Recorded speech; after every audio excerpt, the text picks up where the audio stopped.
Halo, halo, apa kabar Anda semua? Kalau Anda masih bersama kami, saya pastikan buat Anda semua bahwa di FNN matahari tetap terbit dari timur ke barat, ya, bukan dari barat ke timur. Ya, Bung Rocky, ya. Jadi, analisisnya kita selalu begitu, jadi masih linier meskipun kelihatannya kesannya siksak, tapi tidak terbalik-balik banget gitu lah.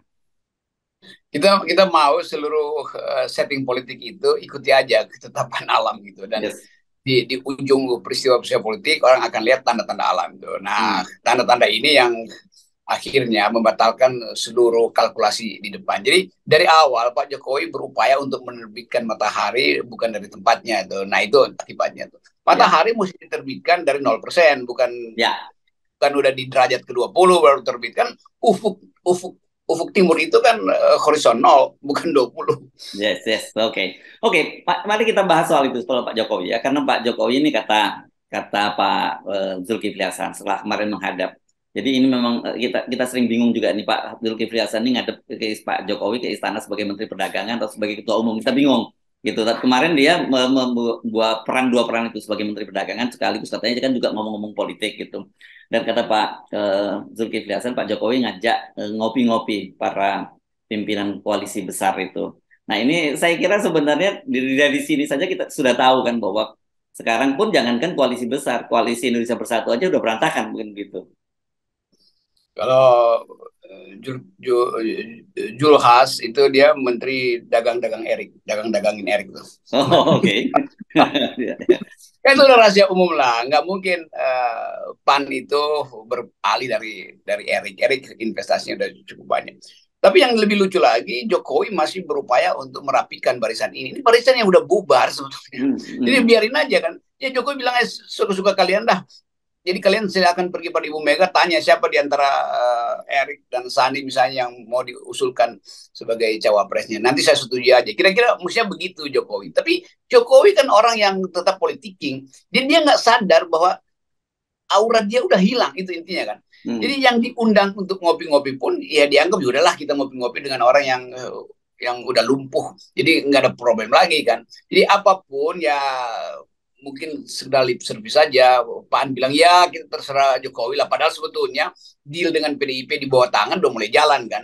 Jadi Hmm. Jokowi itu jadi pretext aja untuk memuluskan transaksi yang sedang dilakukan PAN dengan Ganjar gitu. Demikian juga P3 transaksi yang gagal kemarin tuh Hmm. atau belum berhasil tuh karena ternyata baru MOU doang dengan Sandi, Hmm. belum taken kontrak dengan P3. Jadi itu keadaan hari ini.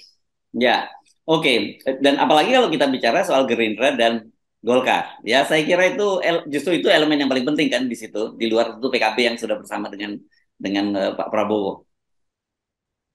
Iya, kira-kira kalau lagi ngopi-ngopi itu ya Golkar bilang ya silakan lu ngopi-ngopi lah sama presiden. Gue udah Hmm. ngomong sama Prabowo, Prabowo datang sama gue udah ngomong sama Ical, Ical udah datang sama Prabowo. Kira-kira Golkar lebih firm sebetulnya. Hmm.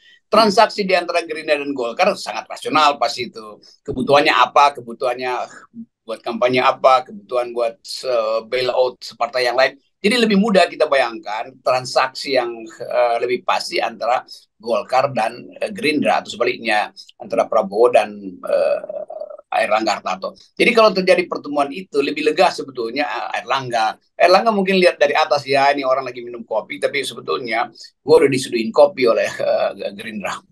Ya.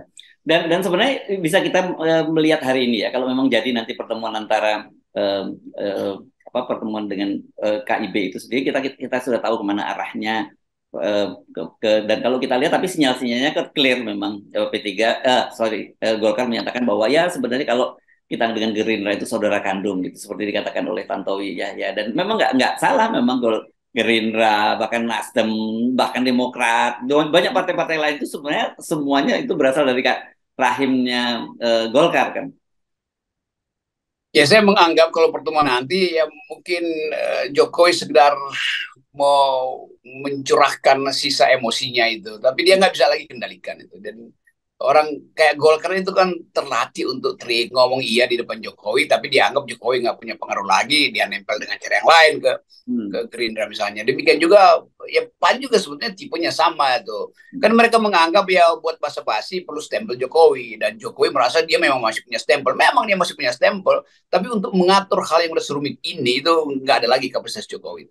Dan saya kira para penasihat Pak Jokowi juga merasa ya udah ini udah mengarah pada end game gitu kan. Jadi mau ngapain mesti berupaya untuk nahan arus banjir itu, mending belajar berenang. Hmm.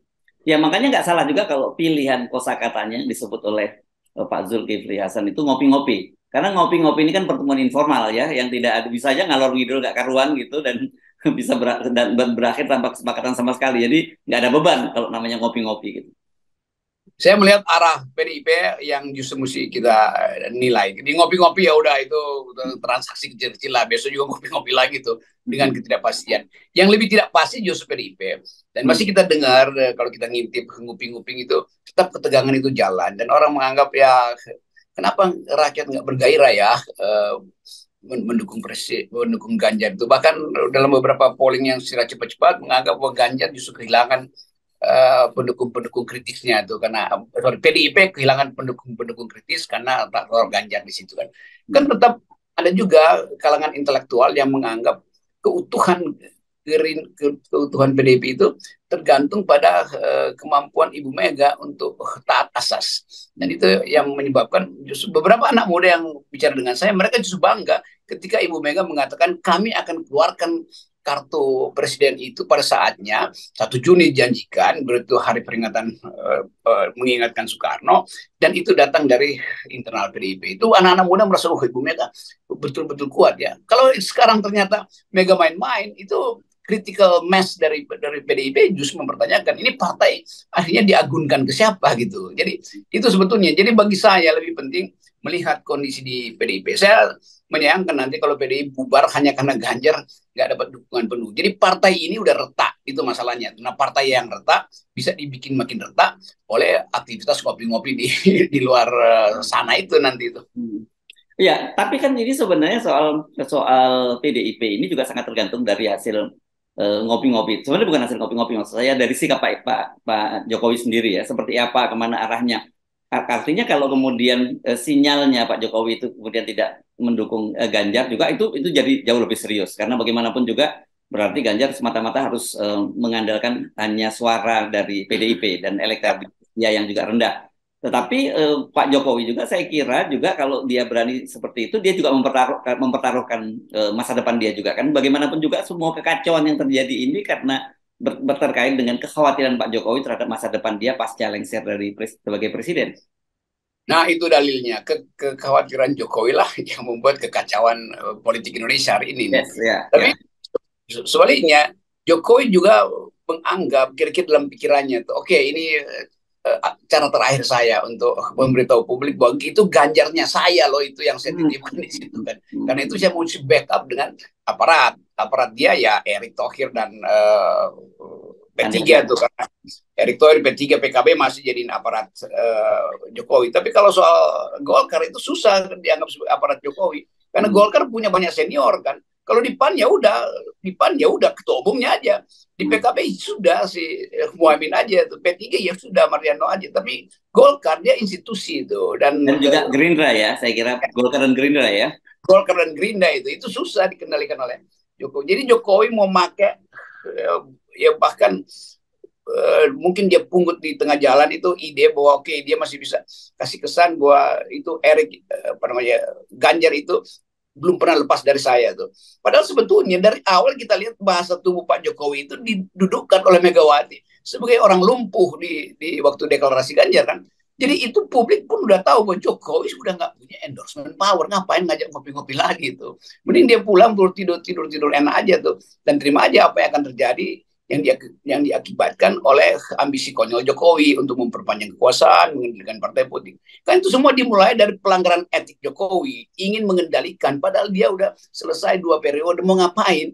Campur-campur di situ kan. Jadi etika kenegarawanan yang tidak ada itu yang menyebabkan negara ini berantakan secara Ya. politik dan mungkin juga diincar oleh negara-negara barat yang negara-negara lain yang merasa Indonesia ada dalam keadaan rapuh. Mari kita grogoti sumber daya alamnya. Mari kita rusak persatuan di situ. Mari kita investasi melalui kasus Papua misalnya. Jadi macam-macam hal justru diincar oleh kekuatan global. Padahal sebenarnya ya kalau kita mau sedikit apa merenung kilas balik lagi, capaian Pak yang disampaikan oleh Pak Jokowi itu dari kota Solo, dari wali kota kota kecil seperti Solo, kemudian menjadi Gubernur DKI Jakarta setengah jalan dan sekarang jadi Presiden 2 periode itu kan pencapaian yang luar biasa ya. Nggak perlu lagi ada ditambah-tambahin. Menurut dia harusnya tahu di mana dia harus berhenti dan disitulah sebenarnya puncak dari kesuksesan Pak Jokowi itu. Ya, itu pentingnya. Selalu FNN mau kasih semacam refleksi. Refleksi tentang kemewahan, kemuliaan kekuasaan yang kita sebut dengan satu kata nobility itu, kemuliaan kekuasaan. Dari Pak Jokowi justru kita dorong dulu dia orang kecil, kita anggap orang kecil, dan dari tradisi sipil, lalu pelan-pelan masuk dalam politik dan berhasil jadi presiden. Dan kita ingin Jokowi sebetulnya diingat sebagai satu model dalam politik Indonesia, di mana yang tidak mungkin akhirnya jadi mungkin. Dan ternyata Pak Jokowi nggak menjadi mulia di ujungnya. Kan orang akan lihat Jokowi siapa? Jokowi itu calok politik akhirnya kan. Sorry kita mesti katakan itu. Karena yang terjadi percalokan akhirnya. Hari-hari ini Jokowi sebetulnya calok. Tadinya dia apa namanya berupaya soal IKN, dia jadi sales promotion boy. Sekarang jadi maklar politik doang kan. Kan sayang kalau ada orang yang menulis biografi Pak Jokowi sebagai maklar politik. Yang kita sayangkan. Demikian juga Megawati, karena kelakuan orang yang dia pilih ternyata cuma jadi maklar, itu menyebabkan Megawati juga berpikir tuh, kalau begitu apa yang bisa dia tinggalkan nanti untuk membanggakan kadernya yang terbaik yang namanya Pak Jokowi. Ini refleksi jujur dari kita yang berupaya melihat politik dari segi nilai, bukan dari segi pragmatisme. Ya, dan sebenarnya harusnya one day kita itu bisa menulis sebagai Pak Jokowi itu sebagai kalau di Amerika ada Indonesian American Dream, ini semacam Indonesian Dream gitu ya, Bung Rocky ya kan kalau di Amerika siapapun bisa melakukan itu kemudian disebut American Dream gitu. Selama lu kerja keras ada pencapaian bisa. Harusnya kita punya itu pada Pak Jokowi, tapi sekarang saya kira itu diberantakan sendiri oleh Pak Jokowi sendiri. Ya itu yang kita akhirnya balik pada isu peradaban. Karena itu dari awal FNN teguh pada pendirian bahwa ethics first, bahwa nilai-nilai yang lain kan bisa bisa kita susulkan, tapi prinsip bernegara itu harus dijunjung tinggi dengan prinsip etika publik. Itu yang nggak terjadi. American Dream itu membuat semua orang Indonesia merasa, orang Amerika merasa setara karena kesempatan diberikan tuh. Nah di kita bukan dream yang ada, tapi nightmare, yang mimpi buruk sebetulnya tuh, Indonesian nightmare jadinya kan. Jadi kita bergetar sebetulnya bukan karena ada sesuatu yang tremendum dari Jokowi, justru karena keburukan Jokowi kita akhirnya menilai bahwa demokrasi ternyata nggak cocok ya buat Indonesia. Sekarang semakin banyak orang menganggap demokrasi nggak cocok, padahal yang nggak cocok adalah pengetahuan Jokowi tentang demokrasi kan, itu bedanya tuh. Ya itu saya kira bahayanya ya. Satu bahaya buat pribadi Pak Jokowi sendiri, tapi itu saya kira urusan personal dia. Tapi yang jauh jauh lebih serius ketika itu membahayakan demokrasi yang susah payah kita bangun, kita perjuangkan melalui proses reformasi. Ya itu intinya, kalau orang nggak punya semacam kapasitas untuk melihat track record dari perjalanan politik Indonesia, sejarah politik Indonesia, apalagi sejarah politik dunia kan, itu gagalnya. Jadi ini bukan sekedar Pak Jokowi yang gagal, tim di belakang dia itu yang juga nggak mampu untuk uh, memberi sinyal dari awal bahwa Jokowi Anda mulai melenceng loh. Kan banyak LSM yang belajar demokrasi di situ kan, staf khususnya juga banyak yang PhD, tapi memang kalau sekedar jangan-jangan semua yang ada di kabinet